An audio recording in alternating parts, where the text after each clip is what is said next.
আসসালামু আলাইকুম। আশা করি সবাই ভালো আছেন। Welcome to my channel brothers. আজকে হ্যামস্টার কম্বাটের ডেইলি যেই রেওয়ার্ডটা আসছে ওটার সময় কথা বলবো। প্রথমত মাইনিং সেক্টরে ঢুকতে হবে।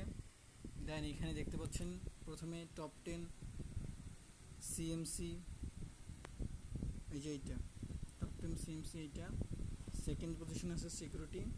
সেটা হলো যে আপনারা দ্বিতীয় অপশনে পেয়ে যাবেন সিকিউরিটি এডিশন। তৃতীয়ত আপনাদের কারোর কাছে রেফারেন্স বা অন্য কিছু থাকতে পারে, কিন্তু তৃতীয়ত লঙ্গার যাওয়ার পরে এই যে এইটা লেসনস, এটা কমপ্লিট করলেই হয়ে যাবে ইনশাল্লাহ।